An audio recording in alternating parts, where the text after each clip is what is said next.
15 March 2012 AIIMS trauma centre, new Delhi. আইসিইউতে রাত 9:40 হঠাৎ হই হাল্লা শুরু হয়ে গেল।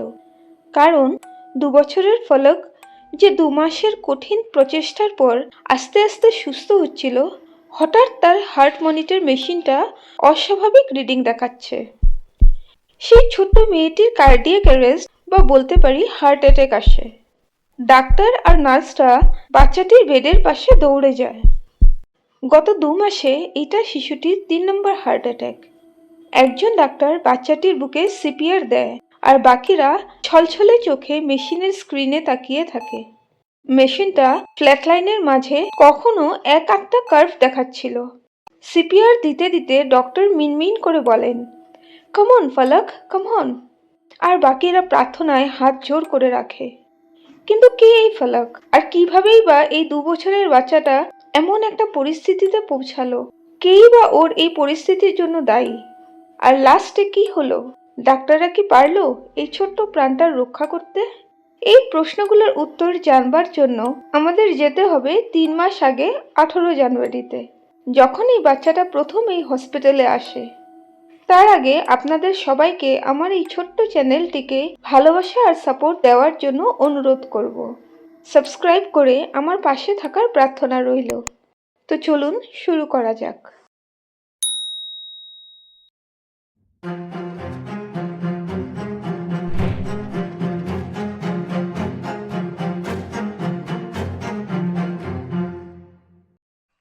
জানুয়ারি মাসের ঠান্ডায় দেশের রাজধানী দিল্লির এইমসের ট্রমা সেন্টারে একজন মেয়ে আসে। ওর হাতে বান্ডেলের মতন কিছু একটা ছিল। এমার্জেন্সি ওয়ার্ডে যাওয়ার পর দেখা যায় যে ওটা কাপড়ে জড়ানো একটা 2 বছরের বাচ্চা। বাচ্চাটার পুরো শরীর নীল বরণ ধরেছে, আর শ্বাসের গতিও খুব কম। এইমসের মতো বড় হসপিটালে এমন পেশেন্ট প্রতি ঘন্টায় আসে। ওখানে ডক্টরদের অনেক রক্তে মাখা পেশেন্টদের দেখা এমন কিছু নতুন ব্যাপার না। তবুও কিছু ডক্টরদের মতে ওই বাচ্চাটা দেখে ওনাদের একটু অন্যরকম লাগছিল। ওই বাচ্চাটাকে আনা মেয়েটাকে যখন ডক্টররা জিজ্ঞাসা করলেন যে ওই বাচ্চাটার এমন অবস্থা কি করে হলো, তখন মেয়েটা বলে যে বাচ্চাটা বিছানার থেকে পড়ে যাওয়ার কারণেই এমনটা ঘটে। এই জবাবটা ডক্টররা একটুও বিশ্বাস করেন না, কারণ সেই বাচ্চাটার গালে, হাতে, পেটে আর পায়ে মানুষের দাঁতের চিহ্ন, আর ওর মাথায় একটা গভীর ঘা ছিল। বিছানার থেকে পড়লে এই সব কিভাবেই বা হতে পারে? এরপর যখন ডক্টররা মেয়েটাকে জিজ্ঞাসা করে যে তুমি ওর কে হও, তখন মেয়েটা জবাব দেয় যে ও বাচ্চাটার মা। এই কথাটা ডক্টরদের আরো শিওর করে দিল যে এই মেয়েটি নিশ্চয়ই কোনো মিথ্যে কথা বলছে, কারণ ও নিজেই 15-16 বছর বয়সের হবে। তাহলে ওর 2 বছরের বাচ্চা কি করেই বা হতে পারে? এই মেয়েটার মিথ্যে আর বাচ্চাটার অবস্থা দেখে ডক্টররা বুঝে গেছিলেন যে এটা একটা মেডিকো লিগ্যাল কেস। এরপরেই পুলিশকে খবর দেওয়া হয়। তখন না তো ডক্টরদের আর নাই পুলিশদের জানা ছিল এই বাচ্চাটার পিছনে এমন একটা অন্ধকার অধ্যায় খুলতে যাচ্ছিল যা পুরো ভারতবর্ষকে কাঁপিয়ে তুলবে। ডক্টররা ফলকে ট্রিটমেন্ট শুরু করেন। সিটি স্ক্যান করা হয়। Multiple fracture, internal bleeding, skull আর ব্রেইনে ইনজুরি। চেহারাটাও ফুলে গেছিল। দেখে মনে হচ্ছিল যে বাচ্চাটার সাথে অনেক মারপিট করা হয়েছে। এই বাচ্চাটাকে বাঁচানোর জন্য ডক্টররাও নিজের সম্পূর্ণ এক্সপার্টিস দিয়ে চেষ্টা করে যাচ্ছিলেন। ওইদিকে এই বাচ্চাটাকে যে মেয়েটা নিয়ে এসেছিল সে বাইরে ওয়েটিং এরিয়াতে বসে রয়েছে। দিল্লি পুলিশের ওমেন সেল আর চাইল্ড ওয়েলফেয়ার কমিটি ওর সাথে কথা বলা শুরু করে। ওর নিজের নাম বলে গুড়িয়া। 1-2 প্রশ্নের উত্তর দেওয়ার পর ও চুপ হয়ে যায়। ওকে দেখেই পুলিশ বুঝতে পারে যে গুড়িয়া কোনো অপরাধী নয়। ও নিজেও ফলকের মতনই কোনো অ্যাবিউজের ভিকটিম। এরপর পুলিশের ওমেন সেল গুড়িয়ার সাথে কথা বলা শুরু করে। প্রথমে ওনারা গুড়িয়ার ট্রাস্ট জিতে, পরে ওকে আস্তে করে বলে যে তুমি আমাদের সব কথা বলো, আমরা পুরো কথাটা জানতে না পারলে ফলককে বাঁচানো সম্ভব হবে না। তখন গুড়িয়া কম্পিত আওয়াজে বলে যে আমি যদি সব কথা বলি তাহলে রাজকুমার আমার উপর চিৎকার করবে।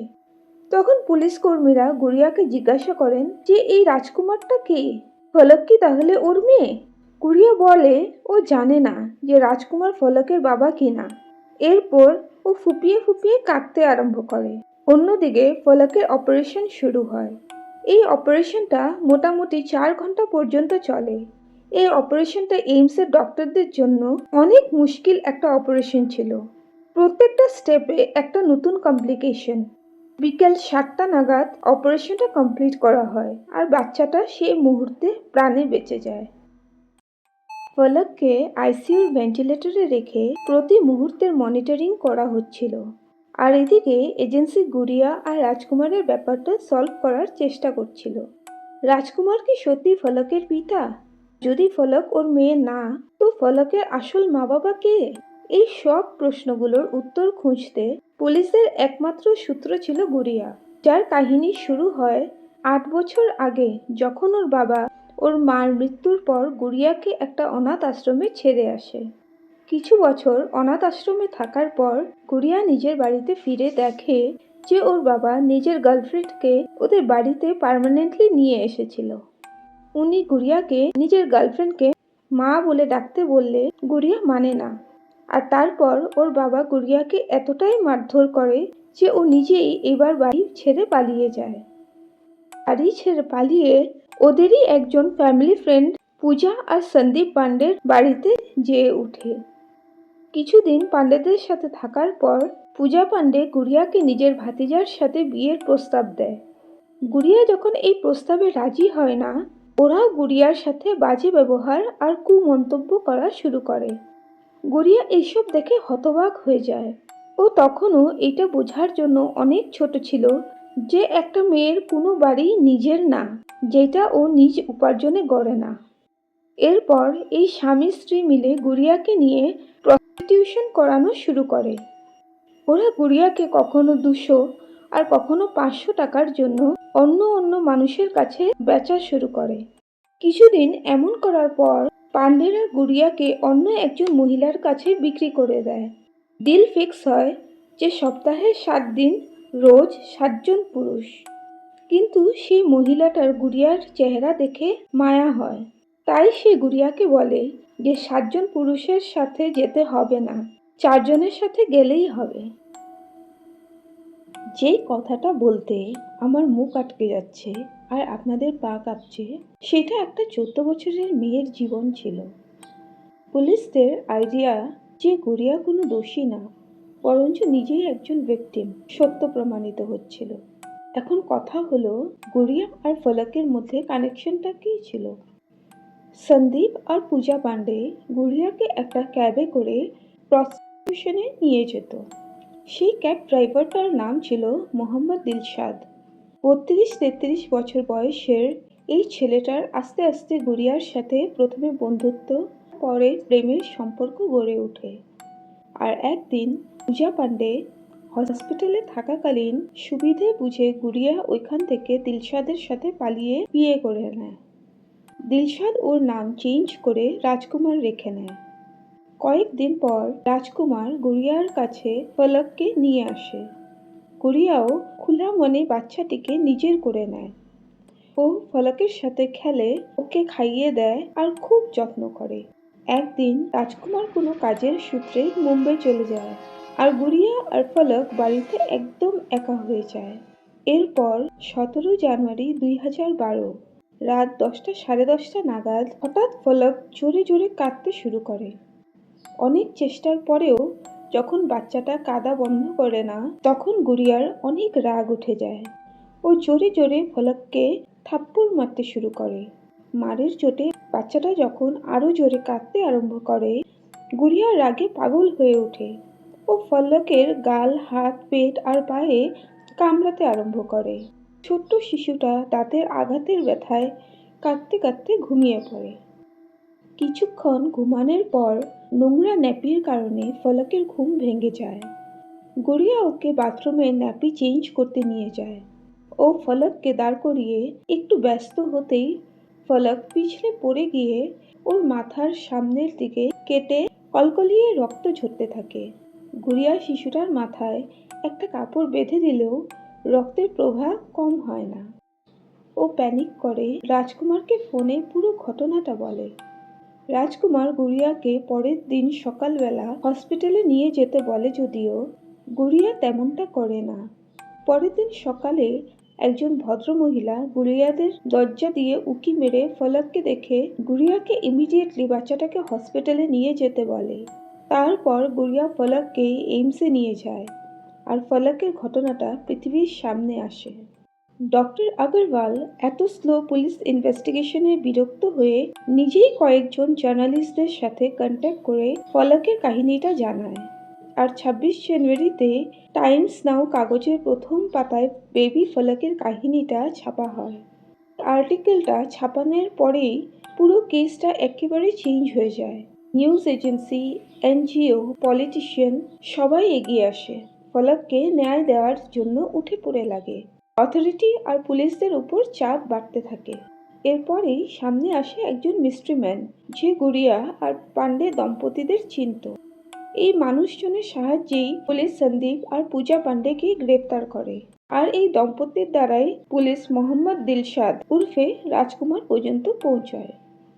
পুলিশ যখন দিলশাদকে গ্রেপ্তার করে ফলকের ব্যাপারে জিজ্ঞাসা করে, ও বলে যে ওর পরিচিত একজন মনোজ কুমার একদিন ওকে বলে যে একটা গরিব ঘরের বাচ্চা আছে যাকে ওর মা বাবা পালতে পারছে না, তাই ওনারা বাচ্চাটাকে কারো কাছে দিতে চায়। এটা শুনে দিলশাদ বাচ্চাটাকে নিজের বাড়িতে নিয়ে এসে ওর নাম রাখে ফলক। দিলশাদের এই কাহিনীতে পুলিশ একদম ইন্টারেস্টেড থাকে না।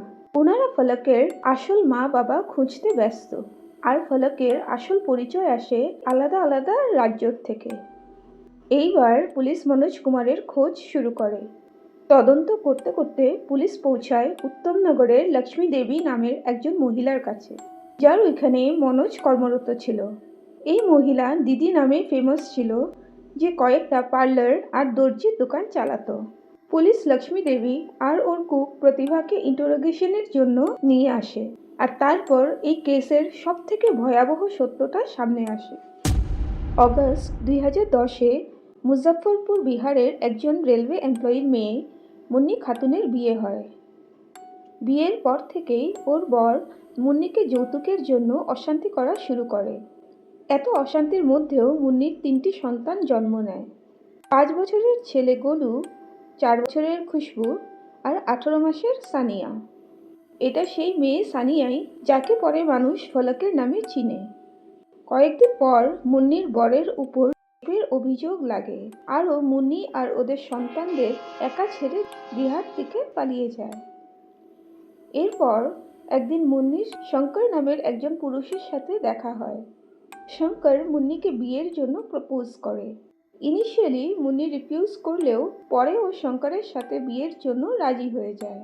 তারপর শঙ্কর মুন্নিকে ওর দিদির সাথে দেখা করানোর জন্য একটা স্থানে আসতে বলে, আর শঙ্করের এই দিদি ছিল লক্ষ্মী দেবী। লক্ষ্মী দেবীর বাড়িতে মুন্নি আর ওর সন্তানদের অনেক যত্নে রাখা হয়। মুন্নি অনেকদিন পর এমন ব্যবহার পেয়ে ওদের ট্রাস্ট করা শুরু করে। কিছুদিন ওইখানে থাকার পর শঙ্কর যখন দিল্লিতে শিফট হওয়ার কথা বলে, লক্ষ্মীর বড় মেয়ে বলে, তোমরা দিল্লিতে যেয়ে সেটেল হয়ে যাও, ততদিন খুশবু আমাদের বাড়িতেই থাক। মুন্নিও এই প্রস্তাবে রাজি হয়ে যায়। কিন্তু ঠিক ট্রেনে চড়ার আগ মুহূর্তে শঙ্কর বলে যে ওর কিছু আর্জেন্ট কাজ পড়ে গেছে, তাই ও কয়েকদিন পর দিল্লি পৌঁছাবে। এই বলে শঙ্কর মুন্নি আর ওর 2 সন্তানকে লক্ষ্মী দেবীর সাথে দিল্লি পাঠিয়ে দেয়। ট্রেনে যেতে যেতে লক্ষ্মী দেবী মুন্নিকে বলে যে শঙ্করের আরেকজন স্ত্রী আছে, তাই ও মুন্নির সাথে থাকতে পারবে না। এই কথা শুনে মুন্নি আকাশ থেকে পড়ে। তাহলে শঙ্কর কেন ওকে মিথ্যে কথা বলেছিল? আবার মুন্নির টাকা পয়সারও টেনশন হতে থাকে। আর ঠিক তখনই লক্ষ্মী মুন্নিকে বলে যে তুমি একদম চিন্তা করো না, আমি তোমাকে একটা ধান্দায় বসিয়ে দিব, দিল্লিতে অনেক সুযোগ আছে। এই কথাটা মুন্নির মাথায় বাজ পড়ার মতো ছিল। ও আবারও স্কয়ার ওয়ানে ঘুরে এসেছে, যে ও যেই পুরনো জীবনের স্মৃতিগুলো মুছে ফেলতে চেয়েছিল তা আবারও ওর সামনে এসে দাঁড়ালো। লক্ষ্মী বারবার বলা সত্ত্বেও যখন মুন্নি এই কাজ করতে রাজি হয় না, তখন লক্ষ্মী নিজেই মুন্নিকে বিক্রি করার সিদ্ধান্ত নেয়। এখন কাহিনী পৌঁছায় রাজস্থানের এক সম্পদশালী ইকোনমিস্ট হরপাল সিং এর বাড়িতে। হরপাল সিং অনেক চেষ্টা করেও নিজের জন্য একটা বউ খুঁজে পাচ্ছিল না। তখন লক্ষ্মী দেবী হরপালকে মুন্নির এক ফটো পাঠিয়ে বলল যে ও এক হিন্দু মেয়ে, আর কিছু পারিবারিক সমস্যার জন্য ওর খুব টাকার প্রয়োজন। এরপর 2,75,000 টাকায় মুন্নিকে হরপাল সিং এর কাছে বিক্রি করে দেওয়া হয়, আর ওর 2 সন্তান গোলু আর সানিয়াকে লক্ষ্মী দেবী নিজের কাছেই রেখে নেয়। নিজের সন্তানদের উপর যাতে লক্ষ্মী কোনো ধরনের অত্যাচার না করে সেই জন্যই মুন্নি চুপ করে সব গোপন রেখে দেয়। অন্যদিকে লক্ষ্মী দেবী মুন্নির ছেলে গোলুকে মোহাম্মদ শাকিল নামের একজনের কাছে বিক্রি করে দেয়। মেয়ে খুশবু লক্ষ্মী দেবীর মেয়ের কাছে ছিল, আর ছোট্ট মেয়ে সানিয়া লক্ষ্মী দিদির কুক প্রতিভার কাছে ছিল, যার থেকে ও মনোজ শর্মার কাছে যায়, আর মনোজ সানিয়াকে মোহাম্মদ দিলশাদকে দিয়ে দেয়। আর এর থেকে পুলিশ এই পুরো ট্রাফিকের ব্যাপারটা জানতে পারে, যা লক্ষ্মী দেবী উত্তমনগর থেকে বসে পুরো ভারতবর্ষে চালাচ্ছিল। পুলিশ মুন্নিকে রাজস্থান থেকে দিল্লিতে নিয়ে আসে, আর ডিএনএ টেস্টে এটা কনফার্ম হয়ে যায় যে মুন্নি ফলকের বায়োলজিক্যাল মা। মুন্নিকে আগেই জানিয়ে দেওয়া হয় যে ওর ছোট্ট মেয়ে অসুস্থ আর বর্তমানে আইসিইউতে আছে, কিন্তু এত মাস পর নিজের আদরের মেয়েকে টিউব, স্যালাইন আর মনিটরে জড়িত দেখে মুন্নি শকে চলে যায়। ফলক অনেক দিন ধরে নিজের মৃত্যুর সাথে লড়াই করতে থাকে। ওর কষ্ট, ওর কাহিনী প্রত্যেক ভারতীয়র মন ছুঁয়ে গেছিল। প্রত্যেকজন নাগরিক নিজের নিজের ভগবানের কাছে ফলকের রিকভারির জন্য প্রার্থনা করছিল। फलक अब इस दुनिया में नहीं रही। एम्स में 57 दिनों से मौत से लड़ रही फलक की मौत बीती रात दिल की धड़कन रुकने से हो गई। কয়েকদিন ফলক একটু স্টেবল থাকলেও 15 মার্চ 2012 ওর দ্বিতীয় বার্থডের ঠিক 5 দিন আগে ফলকের আবারও একটা কার্ডিয়াক অ্যারেস্ট আসে। আর এইবার এই ছোট্ট প্রাণটি এই পৃথিবীকে অন্তিম বিদায় জানিয়ে মৃত্যুবরণ করে। ডক্টরস, নার্স, জার্নালিস্ট আর আমজনতা সবাই শোকে ভেঙে পড়ে। মুন্নিকে ওর বডিটা হ্যান্ডওভার করে দেওয়া হয়। মুন্নি নিজের কয়েকজন রিলেটিভস আর পুলিশ কর্মীদের নিয়ে কুরআনের আয়াত পড়ে বেবি ফলককে দফন করে দেয়। মুন্নির প্রথম হাজবেন্ডকে অ্যারেস্ট করা হয়, আর ওর বড় মেয়ে খুশবুকেও খুঁজে বার করা হয়। ওর ছেলে গোলুকেও মোহাম্মদ শাকিলের বাড়ির থেকে এনে মুন্নির কাছে সঁপে দেওয়া হয়। এই কেসের সাথে রিলেটেড অনেক কয়েকটা অ্যারেস্ট করা হয়। মোহাম্মদ দিলশাদের উপর এক নাবালিগের কিডন্যাপ আর রেপের কেস চলে।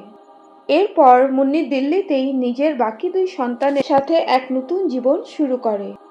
আস্তে আস্তে ফলকের স্মৃতি আবছা হতে থাকে, কিন্তু আজও বেবি ফলকের নামটা সামনে আসলে একটু হলেও এক অজানা ব্যথা মনের কোনো এক কোণে সাড়া দেয়।